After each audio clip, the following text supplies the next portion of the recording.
Welcome to episode 21 of the ISHAN cast. As always, I'm joined by my dad, and today we are talking about characters I drew. Wow, ISHAN, what an unusual song. Let's jump into it. Tell me about the context behind this song. When was it written, and what inspired it? So this is definitely my COVID song. It was written in 2021, so it's by far and away the oldest song on the album, the first album, Who the Hell is Clara? And the context was I was doing year 12, so getting towards end of high school exams, and I was stressed. Obviously, I was stressed out, and I wanted to do well, and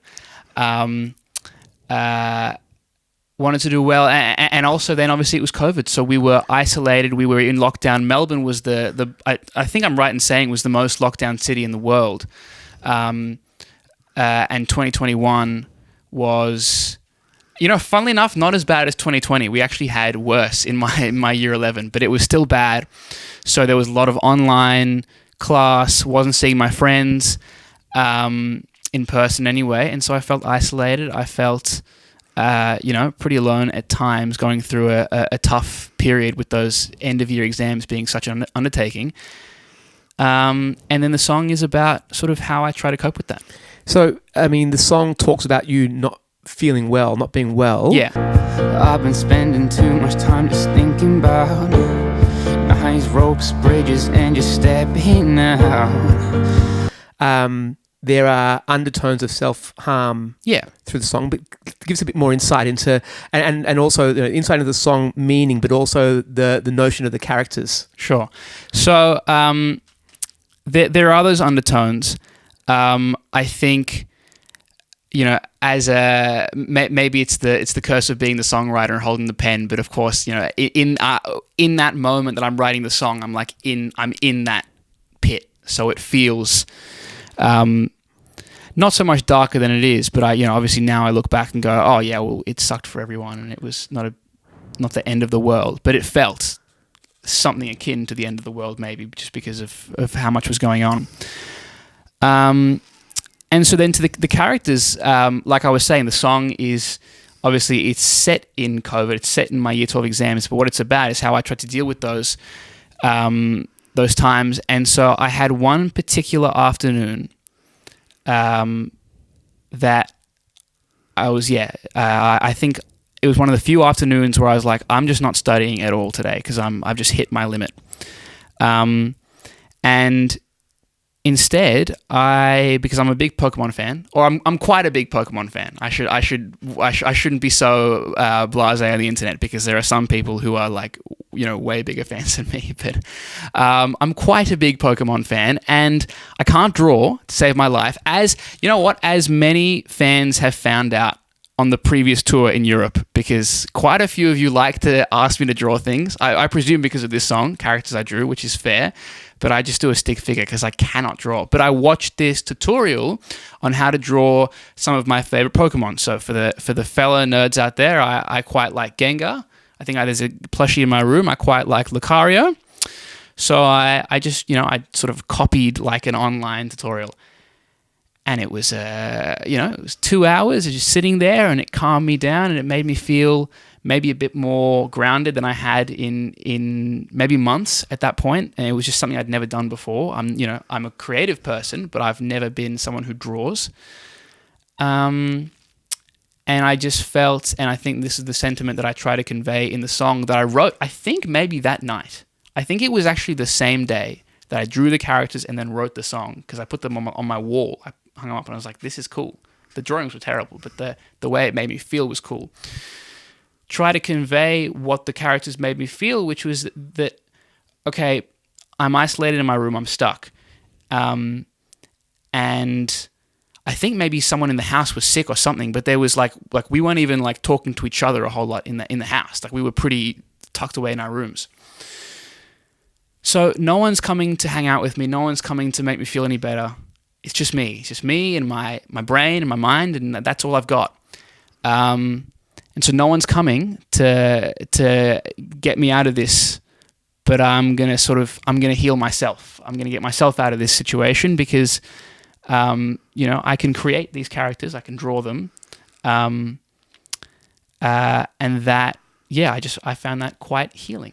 Do you remember my reaction when I heard the song? No, I don't remember much about high school specific details from 4 years ago. I mean, the honest. song was written. You said also, was it in my year 12 or was it in my year 11? I'm not sure because they were both COVID years, and they were both. But this is we're talking about 4 years ago, right? At least 4 to 5 years ago. 4 to 5, yeah. Right. So, by the way, this is what you got to know. This is your job. You're the encyclopedia of my writing. You're the spreadsheet man. I do have spreadsheet man has. I do have the database. Taken an L today by not remembering whether you were 17 or 18. The exact date of writing. I apologise for not remembering. I do remember my reaction though. Go on. And that was one of intense worry, right? What I think folks may not know is that you write lots and lots of songs. Yeah. Many of those songs never make it to an album or being produced. But in some respects, the songs are a window to what you're going through, how you're feeling. Well, it's sometimes and sometimes not. Yeah. I mean, we've spoken about on this podcast about how sometimes I actually like to go and write about things that have nothing to do with myself. I think being family, we can tell when it's a fictitious For sure. story. You probably. I would like to think that my family hears her boyfriend's house for the first time and goes, nah. I mean, and understand the context behind it, right? Yeah. I mean, but it's how we find out that you're got a new person in your life, or that you are having issues within a relationship. Or I mean, we're talking about the cycle of codependence, for example, or new things that you write. Yeah. Very often, no, that is entirely true. Yeah. Very, very often, that's how we find out what's happening in your life. Yeah. So I heard this song and was quite worried. Which, you know what, is fair. As a parent, it's totally fair. Like, it probably didn't cross my mind in the moment, just writing the song. I'm just talking about my life. And nor should it. I mean, when you're writing music, the natural inclination is not to think, what will my family think about the song? Your art. It's me, the person, and me, the storyteller artist, combining into one. So let's talk a bit about the music within the song. Did you always intend it to be more of a piano-based song than guitar? And this is really taking me back because obviously the way I create music has changed so much over the years. But back then and for the longest time, I wasn't thinking about production when writing. It was me on my guitar. I had a voice memo of the full song, and that was it. That was the only trace of it that existed. So funnily enough, not funnily enough, I used to play my songs a lot more after writing them because now I write a song, I go, that's awesome, I make a demo and I can listen to it. I can hear it on the bus, and if I want to hear it, whenever I can hear it. Back then, it's if I wanted to enjoy characters I drew, I had to play it in real time, which is just a different experience. But I've forgotten the question. Piano. That's to say, I had no production thoughts. I had no idea. You say no production thoughts. I do recall, however, and this is the encyclopedia coming into play here. Tell me where I'm wrong. That you did have a sense around strings and having violins, cello, but okay. a string component, and which is very prominent throughout the song. It is. Page, but they're walking around in my mind.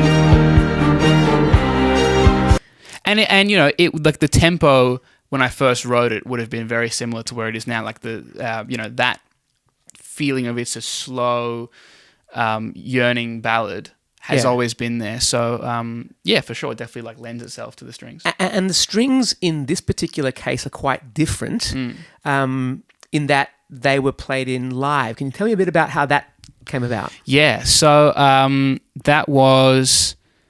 I think it was a friend of my producer at the time, Joel's, I think, because it was Joel and Edwin. But Joel had is that right? Joel had a friend and he played strings. I think it wasn't that he played strings. I think he had to score it. He had to write the music so that the strings could come in and play it. Yeah, I remember that. So we had to get someone to put it into a score so that then the different string parts could play it. Yeah. It was quite an undertaking. It was. I remember I was very excited about it at the time. Yeah. Look, I mean, I love the string parts now. So, I'm just going to turn the computer back on.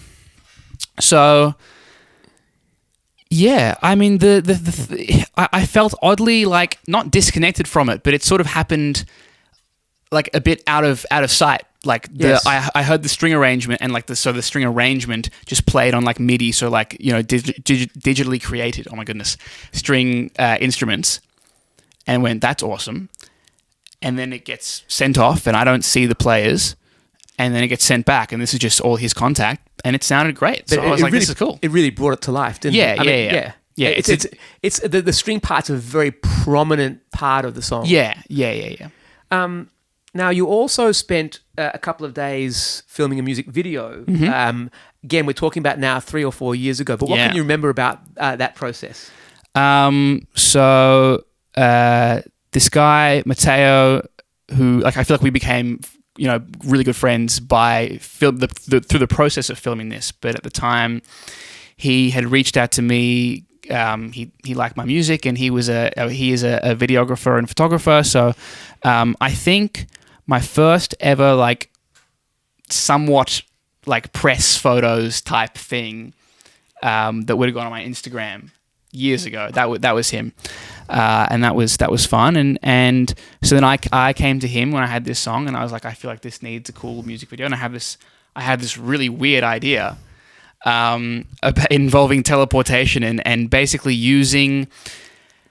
This is so strange. Using this idea that a guy gets hit by a bolt of lightning, and all of a sudden he's teleporting all over the shop but can't control it. Using that as an allegory for struggling with anything mental health related, struggling with isolation, struggling with these feelings you can't control. It's like the physical manifestation of like these things are happening and you can't control them. They're sending you into the wall, sending you crashing out all over the place. And in the beginning of the video, I tried to ignore them, tried to just sort of wave them off. And that results in disaster. I get thrown into the bathtub, I get thrown into the walls, I get teleported all over the place. And over the course of the video, I slow down. And you can see I'm actually trying to like study. I'm studying something in the video. So I really have tried to make that parallel. Over the course of the video, I stop studying. I sort of take my time. I actually sort of address it, or I like try to practice and work on it. And eventually, I rather than running away, I face it and I sort of make it, bring it under control, and not just under control, but I can teleport where I want then, and then I'm free. I mean, for an 18 or 19-year-old, it was quite an ambitious idea. It was very ambitious. Do you in fact remember that you had an even more ambitious intention for the video that ended up morphing into something that was more manageable? I don't. So there's writing that happens on the video. Yeah. I wanted like an animation thing. Yeah, I wanted it to be like I wanted to actually have these like characters I drew on the wall, like hand drawn, like stop motion animation or some sort of animation on the walls in the place of the text to sort of be in some way. And I can't tell you how I expected the animated characters to communicate this, but I sort of wanted them to play out what the text that ended up being there was playing out with me. It's almost like a guide to guide you through this. I mean, in like this case, like an inner voice, but like a good inner voice. Guide you through teleportation, but really actually talk to the characters I drew, being there to almost pull you out of your which is how I felt in that moment writing the song, that those characters actually pulled me out of a bit of a hole. That would have been a lot. Yes, and probably beyond the ability and budget of an 18-year-old doing his first sort of music, major music video. And like, not to get too far off in the weeds, but like look how far I say look how far my music videos and like visuals have come. I'm saying this now. I've filmed many a music video that haven't released yet. Yes. So it's. Things have moved forward. Yeah, maybe we come back to that in like 4 months and say, look how far we've come from characters I drew. But yes, that was that. Would you say that was the first proper music video? I think it was. I actually think it was before Hello. Yeah. right? So Yeah. I think it was, Yeah. absolutely. Yeah. So And I had a blast. Yeah, even though Hello came out first, Yeah. this one was Filmed before. Exactly. Yeah. Okay. More broadly, do you think music videos matter anymore? Oh, Here I am asking all the tough questions. trying to get me in trouble with someone. Look, I think art is always going to matter. And so before any discussion of like the current state of the music industry and the current state of distribution and how people are getting discovered, I think art's always going to matter. And so if you're passionate about making a music video and you make a good music video and that connects with people, that's always going to have some intrinsic value. But it's not the 15-second TikTok that goes viral. Music videos don't do that. It's not. And I'm not a music industry historian at all, but I think that we would say, okay, maybe in the 2000s, like having a super high budget music video that goes on MTV or Rage in Australia, all those platforms is like massive. Yep. Is the thing. And now with attention being spread across TikTok and other platforms, so much more evenly, having the greatest music video of all time is not what it used to be. And so does that mean that for you, music videos are a way of expressing your artistic not tendencies, but your creative passions? You've got the song, but now you bring it to life in a visual. So it's part of your sort of your creative artistry. Yeah, I mean, I don't know. Yeah, I guess when you ask me, are they important? You get me thinking about the industry and like, what would the talking heads say at this point? And I can see the logic behind music videos don't matter and just make the 15-second TikToks. I think you should make I'm going to make the 15-second TikToks. I think I'm going to do both. And they just serve different purposes. Music videos are no longer, I feel, in this current moment, the thing that you just drop a great music video and that's just going to blow up because that's just how YouTube is working and you'll become famous from a music video or well-known for. I don't think that's happening anymore.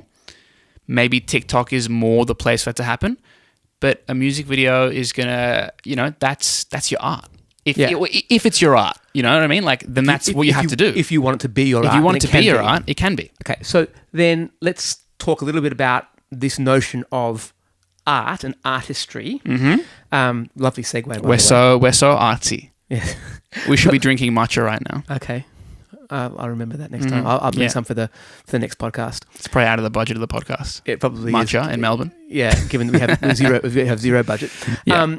I remember you telling me when you when you went into the studio to record this song, that you knew it wasn't going to be super commercial, but you wanted to do it anyway. Mm-hmm. And so what is the balance between staying true to your artistic desires versus the need to also do things that will have, a commercial impact? And when I say commercial, I don't necessarily mean dollars and cents, but also just in terms of broad appeal, right? Yeah. Do you have to do things that everyone's going to love, or is there a place to say, I have a song on the album, I love it, it fits a purpose, but I know it's not going to be the thing that gets played on radio and that all the fans are going to absolutely, stream every 2 seconds? The best answer I can offer is, or at least what I try to think about, is just having balance within my own like catalog and writing. So it just so happens that I feel like I have oftentimes taste that has a broad appeal, just because that's what I like, that's who I am. That's not something I try to do or try not to do. But within that, there's a spectrum. So like some songs that I really enjoy, like Characters I Drew, and I don't even know if Characters I Drew, I'd say, has a more narrow appeal. I mean, I get plenty of people at shows being like, that's the one they want to hear. Or maybe it is narrow appeal, but for the people who love it, that's just like their favorite one. So I think there's no point trying to pigeonhole and say, I'm only going to do the things that are going to be quote unquote commercial. I'm only going to do the things that are esoteric, and I don't want to be commercial at all because I'm cool like that. It's like, no, want to have balance, and I want to pick the best songs, and then let the rest take care of itself. Is this, of all the songs on the album Who the Hell's Clara, and perhaps even the ones that you have released prior to that, is this the hardest to sing? No. It's No. up there. Really? Turn the computer on again. It's up there, but it's not the hardest to sing. Because there's so much falsetto. There's so much falsetto. And it's long, Yeah. sustained notes. Yeah. I would have thought that it's very hard. What's equally hard? Counting Clouds is harder. Wow. Okay. But Counting Clouds is also difficult because the finger picking is quite intricate. So, like, in context, the context of a show. Right. Okay. But so you're talking about to perform live. I mean, so you know what? And even still, just to sing it, no guitar, just to cut a vocal. I think Counting Clouds, for whatever reason, I found like it's up there, and it's just and probably across my catalog, if you think about like ratio of falsetto to normal head voice, and also it's a long song. Yes. Which makes that harder. Yeah. But I think it's up there, but doesn't quite take the cake. Now we're talking a little bit about performing, and maybe we can sort of close off on this. Yeah. You don't normally sing this song live, but no. When you were recently in Europe, in Berlin, yeah, you did play it live. Tell me a little bit about that. I do, and then I want to tell you one more thing about this song that I'm assuming you don't know because you haven't asked me about it, which is great because I got something for you. Wow. Okay, let's go back to the Berlin gig first. Yeah, Berlin gig first. So the Berlin gig, which by the way was just awesome in general, and I'm really excited to go back to Berlin at some point, hopefully next year. So it was. I think there were a couple of points throughout the gig where there was one of the girls in the front of the venue, and in between songs, people are shouting things out sometimes, and it's one of the nice things about doing those smaller venues is like I can hear you guys, and it's great. Like every now and then there's a funny comment, or there's a something gets said, and I hear it, and then I'm like, that's cool. I like that we can do that. It feels almost like the live streams. It's very authentic, very real. In a sense that there's back and forth, which I enjoy. But then there were a couple of comments or a couple of times being like, play characters I drew, and I don't know why my brain is like this, but if I haven't practiced a song of mine, I can't play it, or like I can't remember the words, and I can't quite remember the chords. I don't know if I've always been like this. I don't know if I've reached a critical mass now of like my catalog is big enough where I only have certain amount of like RAM for the for the ones that go on tour. So before I do a tour or before I do a show, like I've got my set list, and like across a 4-show Europe tour that we did last year, like I would have had more songs prepared, and we change it out a little bit across the thing, but there's a relatively consistent set, and I'm like I'm remembering these. I play them a couple of times at home, practice them. All right, they're fresh. Characters I Drew was not one of those ones that I had fresh. And so she said it a couple of times. She asked a couple of times, and I don't know. I was just like, all right, I'll do it because why not? If not now, then when? And so I think I sort of said, I got to be honest, I haven't practiced one, so I sort of can't remember exactly how it goes. But I think I was like, all right, put the capo on 3rd fret, and it's like it starts on G, and I sort of fumbled my way into it, and I forgot the bridge entirely. You did, but I could not remember the bridge. There was a part where you forgot a couple of the lines, and she just jumped in. She just sung it. Not just she, but I think a bunch of them. A bunch of people just started. I think they were singing, and when I stopped, then you hear them. You'd hear them sing, which was very cool. I was like, yeah, nice, very very Thank cool. you. Yeah, and then I came back in next line or something. Yeah, so I mean, not a song that you normally do live, but that was a really cool moment. I thought that was a lot of fun. Yeah.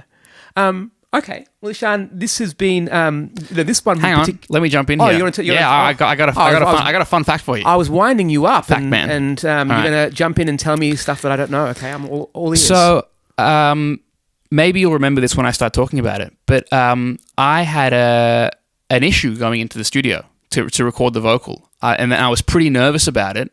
I was. I do remember this now. Do you remember? Yes. What it is? Yes, I do. Do you want to say it? Well, you want to tell the story? Do you want me? Well, so it's quite ironic that this was my COVID song, like or COVID era a song about that time, because I actually had COVID going into the studio. But you didn't know it, I didn't know it, obviously. but I knew it afterwards. Yes. And so I was like, have I just sung the worst vocal of all? Because, you know, I didn't, it's not like I sing it and I take it home. The way we were working back then was like, I go into the studio and it's on the producer's laptop and, you know, I'll hear it back like next week or something, what we've done. So you sang this vocal, the hardest vocal, or what is equal or second hardest vocal that you've ever done. You sang it, you did the whole falsetto, and you did it when you were struck down with COVID. And it was fine.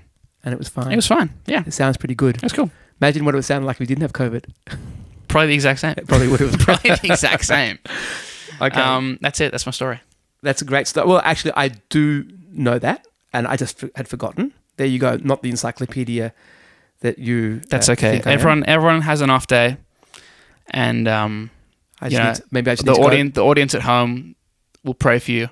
Maybe pray I that just you need get to- better at your job. I should probably just go and draw some characters and just kind of pull myself out of my... Yeah, breathe. Yeah, good. Yeah. Okay. Yeah.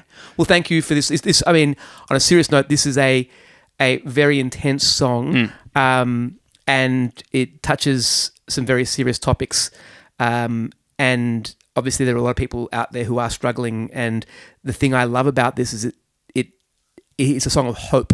Yeah. We didn't talk about that, but at the end of the day, this is not a depressing song. It's a song of No. hope. And so hopefully if someone is in that situation and they do listen to the song, they can feel that sense of hope as well. Yeah, and if I could just add to that before we say goodbye, I think it's a song of hope, but more than that, it's a song about finding hope within oneself. Yes. You know, obviously it's so important to be able to look to other people and have family and community and friends, but you know, there are certain moments, for one reason or another. Maybe it's because there's a pandemic keeping you locked in your house, but whatever it is, like sometimes we just aren't within reach of other people. And so it's about, I think, feeling that at the end of the day, if no one else is coming, you can just draw some characters, you can just create your own world in your own head, or you can find something within yourself to bring that hope when it doesn't always seem available.